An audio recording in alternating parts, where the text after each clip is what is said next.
Dober dan, voščim Vanja Trkman, čas je za korake do uspeha na valovih Radia Robin. Pa če vas uvodoma izzovem, takole, morda veste, kaj so netkani materiali? No, sama sem morala preveriti, priznam, in definicija pravi nekako takole: netkani tekstil se od običajnih tkanin razlikuje po tem, da je izdelan z mehanskimi, termičnimi ali kemičnimi tehnikami, ki ne zahtevajo tkanja ali proizvodnje preje. Namesto tega so vlakna medsebojno povezana s trenjem ali prepletanjem, ki je posledica teh alternativnih metod. Zakaj vam to razlagam? Ker na to temo se dobro spozna naš današnji gost. Z nami v studiu je že direktor podjetja Extel iz Ajdovščine, Eugen Kete. Lepo pozdravljeni. Lep pozdrav. No, netkani material, po domače bi lahko rekli filc? Ne čisto direktno, jaz bi rekel po domače kar flizelin. Po domače. No, sicer pa, da ne bomo povedali, da se z netkanimi materiali ukvarjate, pravzaprav ste sedaj pred kratkim začeli večji poudarek tej proizvodnji. Primarno se ukvarjate z izolacijskimi materiali za kabelsko industrijo in laminiranimi materiali za avtomobilsko industrijo. Pa če strnemo, kaj vse pravzaprav združuje skupina Extel? Ja, v skupini Extel so danes 3 podjetja. Extel kot nosilno in tudi glavni, bomo rekli, prodajalec na trgu naših izdelkov. Potem Promisum, na katerem je cela proizvodnja, predvsem za kabelsko industrijo, in zdaj poslovna enota v Sežani. In podjetje Lamitex, kjer delujemo na področju avtomobilske industrije, gre pa za laminirane izdelke za porabo v avtomobilski industriji. Verjetno se bo vas večina spomnila iz podjetja Okroglica. Sedaj, če se ozremo prav tiste začetke, potem ko ste zapustili to podjetje, kako je nastala zamisel za Extel in odkot ime? Ja, Extel je dejansko nastal takoj po našem odhodu iz prejšnjega podjetja. Skupaj z mano so šli še 3 sodelavci in sodelavke, tako da mi smo pač nastavili novo zgodbo na podlagi seveda našega znanja. Začeli smo izdelovati podoben sicer material, nadgradili, nekako smo ustvarili novo blagovno znamko, to je Extra Tapes, in začeli enostavno v 3-4 smo začeli iz nič v tej proizvodnji za kabelsko industrijo. Sam Extel izhaja, seveda, prve črke izhajajo iz blagovne znamke Extra Tapes. Glede na to, da delujemo tudi za telekomunikacijsko in druge kable, smo pač to povezali in nastala je, mislim, da kar posrečena besedna zveza Extel. Prejle sem omenila, da ste nedavno odprli nov proizvodni obrat v Sežani. Gre za okrog dobrih 5 milijonov evrov vredno investicijo v novo linijo za proizvodnjo netkanih materialov. Kaj vam pomeni ta nov korak za podjetje, za vas osebno? Ja, to je bil naš največji dosežek, to lahko rečemo doslej. Največja investicija tako po zahtevnosti kot po denarju, seveda. Pomeni pa še nekaj bistveno več. Glede na to, da smo doslej ves material, ki ga uporabljamo v naši proizvodnji, kupovali, smo logično razmišljali, kako bi ta res strateški material lahko sami izdelovali. In od te ideje, seveda, do same uresničitve te investicije je bila kar dolga pot, ampak nam je uspela. Tako da danes lahko rečemo, poteka v poslovni enoti v Sežani že redna serijska proizvodnja tega izdelka. Postopoma se preusmerjamo izključno na ta material. In to pa pomeni, da smo dejansko postali proizvodnja podjetje, ki izdeluje netkane tekstile, to, kar sva na začetku uvodoma rekla, in da je v prvi vrsti ta proizvodnja praktično okrog 70% že prodana, sicer nam interno.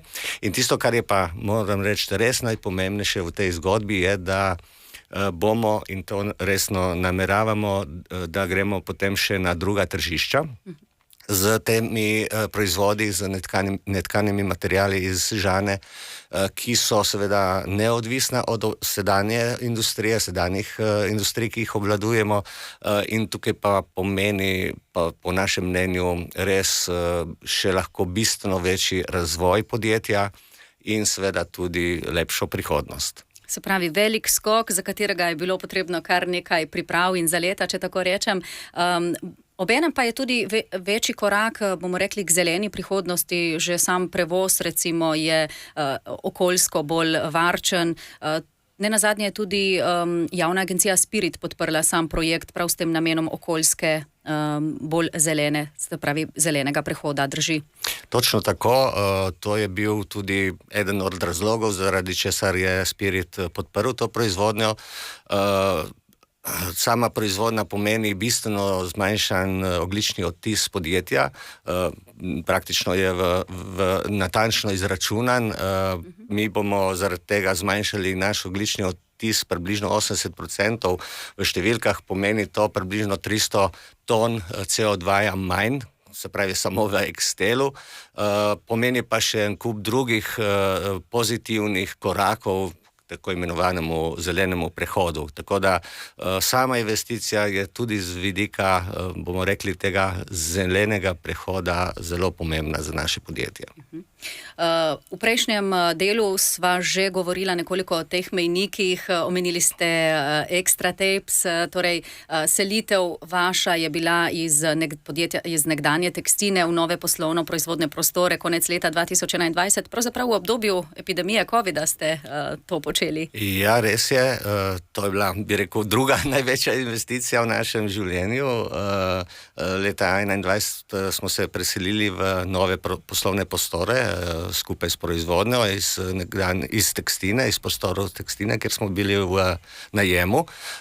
Seveda ta prvi korak in nova tovarna je bila takrat za nas zelo velik korak v smislu boljših prostorov, boljših delovnih pogojev.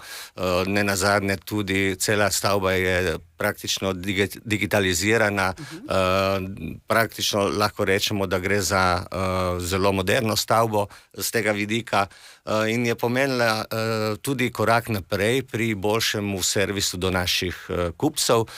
Moram reči, da potem so naši kupci dejansko prišli na audit pregledati našo proizvodno, naše delovanje, na sistem nenazadnje, in tudi zaradi tega smo pri marsikateremu novemu kupcu lahko bistveno hitreje začeli s sodelovanjem. Se pravi, sedaj ste nekako na 2 ali 3 lokacijah celo? No, na 3, se pravi Ajdovščina, to je naša matična baza, Ajdovska občina. Potem smo v poslovni enoti Promisum v Sežani in najdlje seveda Lamitex iz Slovenj Gradca. Ajdovski Excel obvladuje okvirno 11% svetovnega tržišča, svetovnega tržnega deleža na področju izolacijskih trakov, ki se uporabljajo v srednje, visoko, ekstra visoko napetostnih ter podmorskih energetskih kablih, pa seveda tudi v optičnih in drugih telekomunikacijskih kablih. No, direktor Eugen Kete je danes z nami. Kateri trgi pa so pravzaprav za vaše podjetje najbolj pomembni? Kje vidite največji potencial? Ja, zelo lepo ste našteli vse kable, v katerih sem preverila. Tako, ja, v katere se vgrajujejo naši trakovi.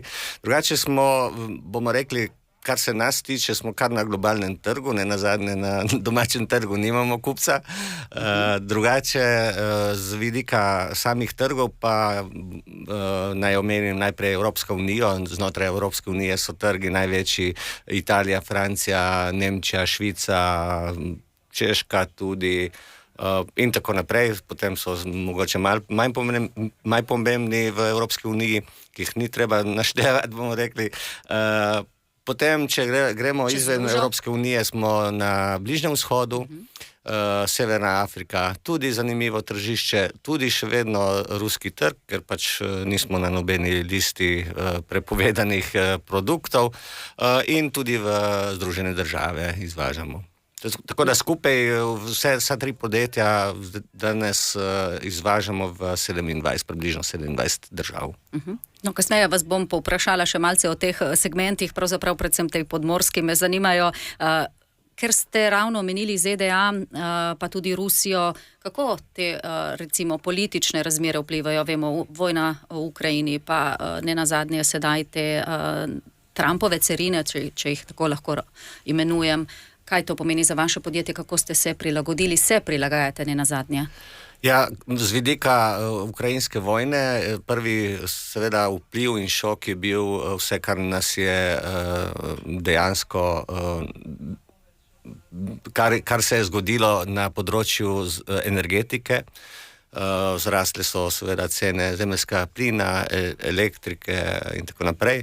Se pravi, to je bil prvi šok. Drugi šok je seveda bil, da so nekateri trgi zmanjšali samo porabo in ne nazadnje v sami Rusiji je danes generalno gledano gospodarska aktivnost bistveno zmanjšana, bolj kot pred samo vojno. Je upad naročil torej? Tako, da upad naročil zagotovo je, ni pa to popolna prekinitev zaenkrat.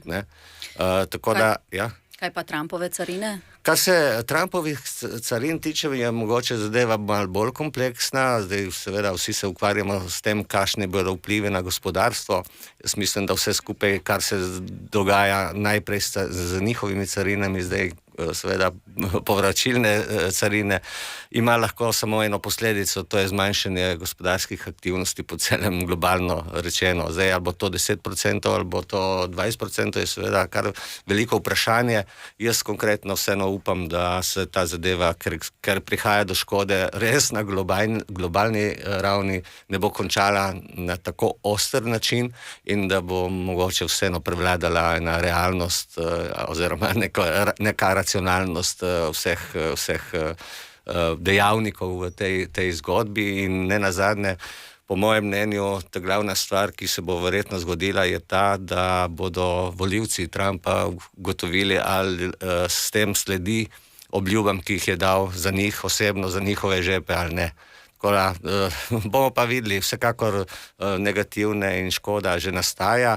Za samo našo proizvodno bomo verjetno na krajši rok malo manj to občutili, na daljši rok pa zagotovo lahko pride do zmanjšanja in omejitev projektov. Ne nazadnje delujemo tudi na ameriškem trgu. Čisto konkreten primer, ki nima veze z samimi carinami, se je že zgodil. Pač Trump ne mara teh zelenih zadev, kot veste, in je, mislim, da preklical financiranje precej velikih projektov na področju zelenega prehoda. Tukaj so vetrne elektrarne, ki jih ne vem zakaj ne mara, sončne elektrarne in tako naprej. V viziji podjetja je jasno zapisano, oziroma je zapisano tako, da ste ponosni na prehojeno pot, obenem pa z jasnim pogledom naprej. Če bi se ozrli naprej, pa tudi sedanjost, kolikšen delež prihodkov vlagate v raziskave in razvoj? Ja, to je malo bolj zapleteno vprašanje, da vam direktno odgovorim, ampak čisto konkretno pa, če gledamo prav strogo razvojna sredstva, ki jih namenimo za naš razvoj, so tam nekje na višini 3% celotnih prihodkov. Pravi, to govorimo pri nas se pač ukvarjamo samo z aplikativnim razvojem, fundamentalnega praktično nimamo, smo premajhno podjetje. Če pa gledamo, kolikšen del naših prihodkov, sredstev namenimo razvoju podjetja, se pravi, jaz smatram to nekaj širšega, potem seveda tukaj preštejemo vse, kar namenjamo vsem investicijam doslej, razvoju kadrov, takim drugačnim namenom, potem je tukaj pa že več kot 10% naših prihodkov. Tako da to se mi zdi, da za velikost našega podjetja je kar, bi rekel, solidna številka in mislim, da to tudi dokazujemo potem s samo rastjo. No, o kadrih bova še nekoliko v nadaljevanju. Je proizvodnja popolnoma avtomatizirana, digitalizirana? Spet odvisno o kateri proizvodnji govorimo. Bomo rekli, tisti starejša oprema, starejši stroji, ki jih imamo, ne toliko, tukaj smo pač omejeni za samo tehnologijo, ki pač sledi in se razvija naprej. Prej sem že omenil samo poslovno stavbo, ki lahko rečem je kar z današnjega vidika kar digitalizirana. Zadnjo samo linijo pa lahko rečem, da je v celoti digitalizirana. Možno je popolnoma zasledovati čisto vse parametre, ki se dogajajo, ki se nastavljajo na sami liniji.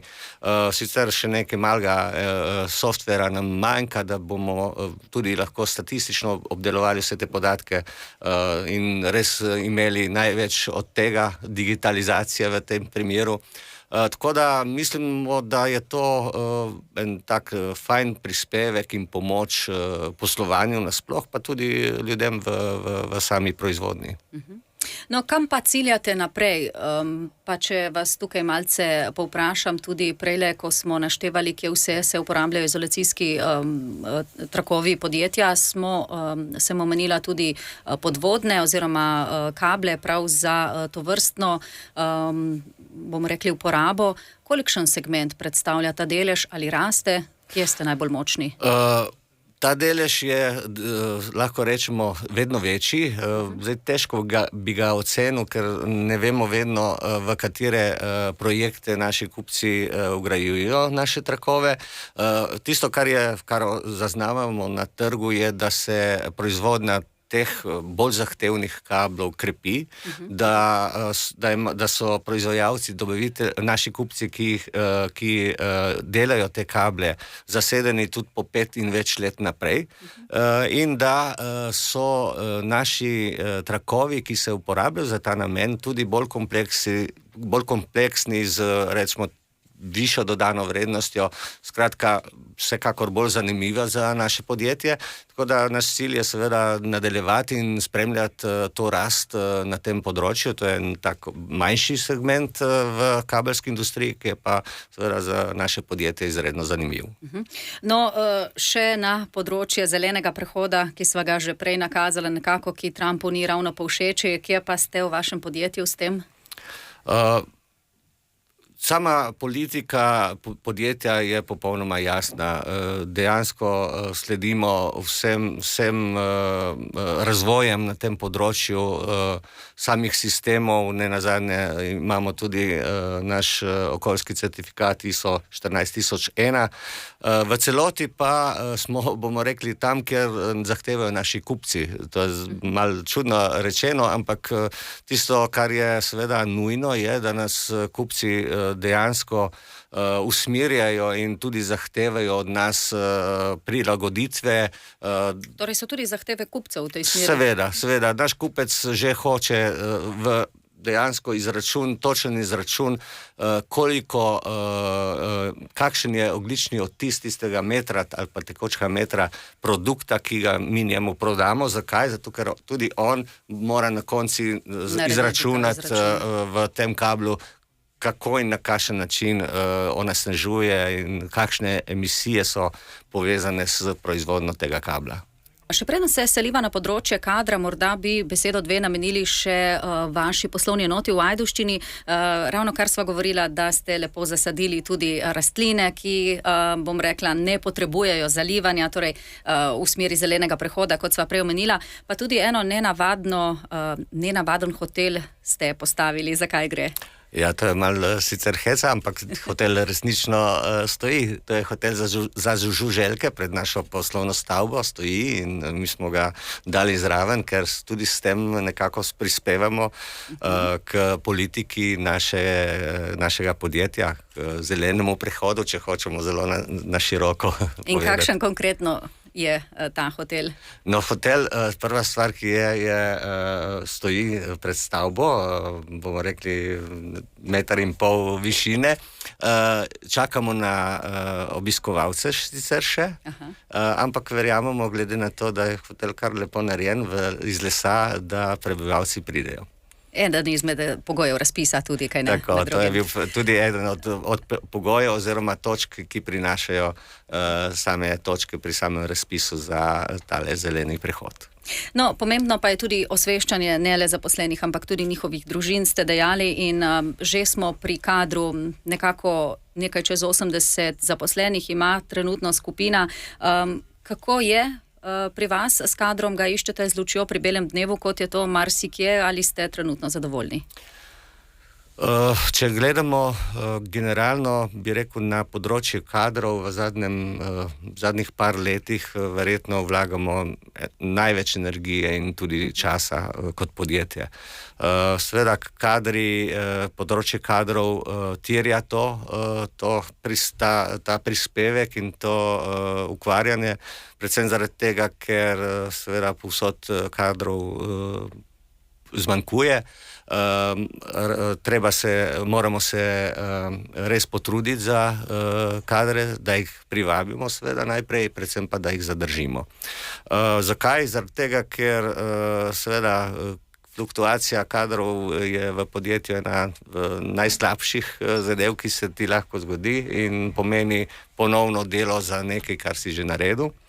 To je ena stvar, druga stvar pa je ta, da danes v svetu resnično na vseh področjih, tudi mi imamo te izkušnje, se že dogaja, ko nekdo ne more dobaviti, narediti, izdelati nečesa zaradi tega, ker preprosto ni kadrov. Zadnjič, čisto en konkreten primer, ko bi nam morali dobaviti en stroj iz Italije, na koncu se zadeva ustavlja zaradi tega, ker ni bilo človeka, ki bi zbil palete skupaj pa spakiral sam stroj. Torej tudi za osnovna dela pa prevoznikov, recimo, katerih kadrov največ primanjkuje pri vas, recimo, oziroma katerih največ iščete? Ja, še vedno smo najbolj usmerjeni v kadre za proizvodnje, se pravi vseh nivojev, skladišče tudi.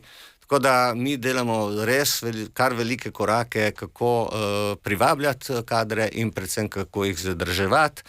Imamo poseben sistem tako imenovane lojalnosti, s katerim nagrajujemo, bomo rekel, delo v letih za obstoječe kadre. Seveda nagrada je kar približno v 1,2 plače dobi človek zaradi tega, ker nam je lojalen, tako da tudi z sistemom nagrajevanja poskušamo to lojalnost nagraditi in seveda zmanjšati usip, ki se ga pa ne da, in seveda tukaj smo res prepuščeni trgu. Verjamemo, da si tudi med podjetji, bomo rekli v navednicah, krademo kadre. Ampak to je normalna, po moje, normalna posledica vseh teh težav, tako da na koncu lahko vseeno rečemo, da kljub vsem težavam, da uspemo naše povečane proizvodne in naročila realizirati in nekako tudi narediti v rokih, ki jih dajemo samim kupcem. Ali sodelujete tudi kaj pri pobudah za mlade, recimo sodelovanja med šolskimi ustanovami in podjetji, da se nekako spodbuja tudi podjetništvo, ne nazadnje? Sami kot podjetje ne, se pa že vključujemo v vse akcije, ki jih vodi občina Ajdovščina v okviru tega, ki jih seveda pozdravljamo in podpiramo maksimalno, ker res mislimo tudi, da recimo obisk osnovne šole je lahko tudi že konkretna informacija mladim, kje bi bilo pa zanimivo delati, in tukaj vedno tudi vsako leto se pridružimo tej akciji in to popolnoma podpiramo. Podjetje Extel se je naselilo v Ajdovščini, tako v navednicah naselilo, sami ste iz teh koncev, pa bi morda na tem mestu omenili tudi to spodbudno okolje. Vas je tudi to prepričalo? Vsekakor, dobro, prvo smo domačini v Ajdovščini in zakaj bi šli nekam drugam, to je prva zadeva.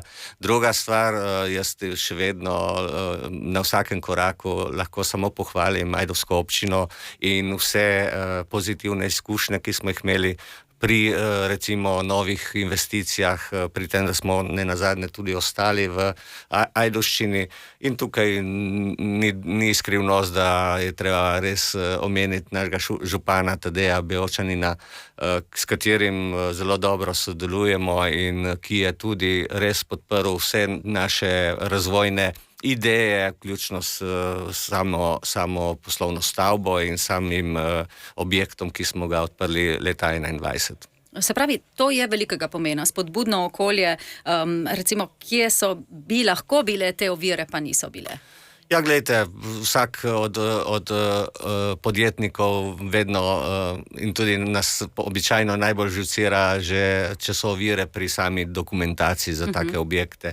Mi smo gradbeno dovoljenje dobili preko 2 mesecih, samo uporabno dovoljenje, jaz mislim, da rekord v Sloveniji v 14 dneh.